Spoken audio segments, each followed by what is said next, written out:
Radio Bob und die Löwen Frankfurt rocken die Liga. Willkommen zum Pressetalk in der Adjeko Pressebox. Heute am 8.2. zum Spiel der Löwen Frankfurt gegen die Lausitzer Füchse. Endergebnis 5:1 vor 5.228 Zuschauer. Spieler des Spiels präsentiert von JP 1880. Bei den Löwen Tim Schüle und bei den Lausitzer Füchsen Anders Eriksson. An dieser Stelle begrüße ich die beiden Trainer, Cheftrainer der Lausitzer Füchse Neilson und Headcoach der Löwen Frankfurt Matti Tiilikainen. Der Gast hat wie immer das erste Wort. Corey, your statement on the game, please. Well, first off, congratulations, Matti. That was a great performance by the Frankfurt team. Felt like big brother beating up little brother for a lot of the night. I thought we looked our age and our size tonight. For us to win hockey games, our details have to be very good.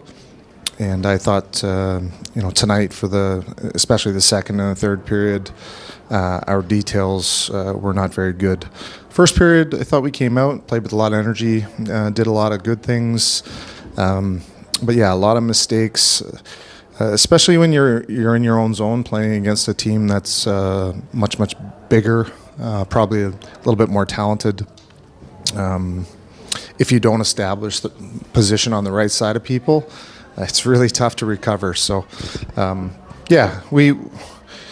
we've proven throughout the year that we can play with anybody when we play our game. Tonight wasn't our night, but give Frankfurt an awful lot of credit. It's a very good hockey team. Thank you. Er hat gesagt, dass es ein gutes Spiel von Frankfurt aus war. Sie haben gut angefangen, das erste Drittel, haben dann aber im zweiten und dritten Drittel vor allem die Kleinigkeiten falsch gemacht und sind deshalb auch ins Hintertreffen geraten. Und sie haben aber gesehen, dass sie mit jedem Team in dieser Liga mitspielen können, wenn sie halt eben diese Kleinigkeiten richtig machen. Das war heute nicht der Fall. Aber er gibt auch nochmal ein großes Lob an Frankfurt. Sie haben ein tolles Team und verdient auch gewonnen.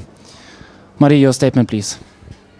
Dankeschön and guten Abend. And I think the preparation for the whole game was the big thing for us tonight. We know that it's gonna be top game against top team, then they get that first goal on the first period. I think that was okay period for us. It was tight period for sure.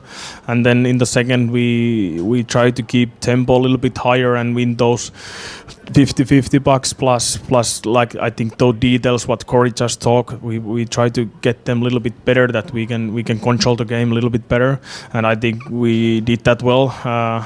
When the game was 2-1, I think we killed a big penalty on that, and then the third period we get goals and we get a little bit run away about them, but we knew that the okay game, it's not enough tonight. So when you play against Weißwassers, you really have to play your top, and I think the whole fourth line did a great job today. Thank you. Er hat gemeint, dass die Vorbereitung auf das Spiel sehr gut war, denn sie wussten, es wird heute ein echtes Spitzenspiel und darauf haben sie sich sehr gut vorbereitet.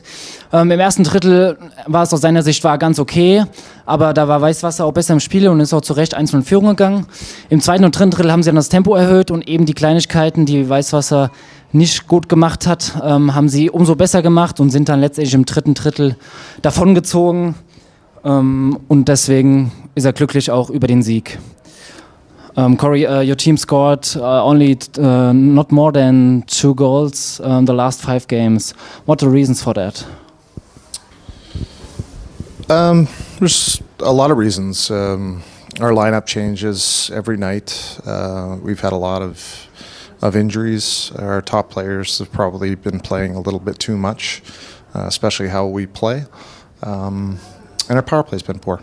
And if you can't score power play goals, then teams, especially offensive players, get frustrated and they start pressing, and then you give up goals. It's kind of a cycle. So, but goal scoring comes in cycles, and hopefully we start scoring again soon.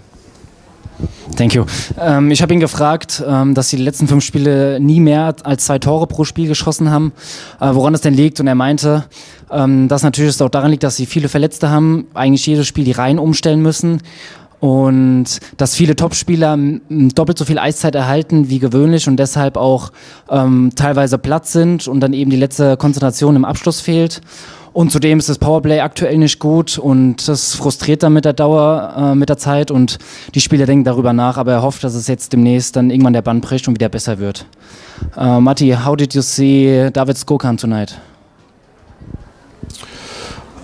Yeah, I think he was tired at some point, but he played very good today. He was very good against Heilbronn. Of course, he's getting still knowing to teammates for the team, but he have started very well. And like we see tonight how he ran the second power play, so it was very good. And I think we have a lot of joy that we have that kind of guy who can play positions as a winger plus as a center, so it's gonna be a big advantage for us for the future. Thank you. Ich habe ihn gefragt, wie er heute David Skokan gesehen hat und er meinte, dass er heute an einigen Stellen ein bisschen müde war, aber doch sehr gut gearbeitet hat, vor allem auf das Team und das war auch am Sonntag in Heilbronn schon so. Und in der Powerplay-Formation hat er das Spiel sehr gut an sich gerissen und sehr gut gestaltet und das ist auf jeden Fall ein Riesenvorteil und ein guter Gewinn für die Löwen hier. Gibt es Fragen seitens der Presse? Das ist nicht der Fall.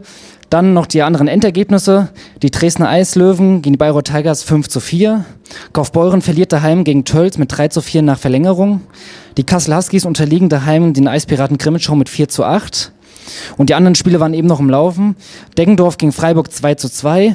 Bietigheim gegen Heilbronn 3:3 und Ravensburg gegen Bad Nauheim 3:4. Ein paar Infos noch, das nächste Training ist morgen um 13 Uhr, dann übermorgen am Sonntag das nächste Spiel um 18:30 Uhr in Bad Nauheim und das nächste Heimspiel ist dann nächste Woche Freitag, den 15.02. um 19:30 Uhr gegen Bad Tölz. Unseren Gästen eine gute Heimfahrt, safe trip home und Ihnen noch einen schönen Abend.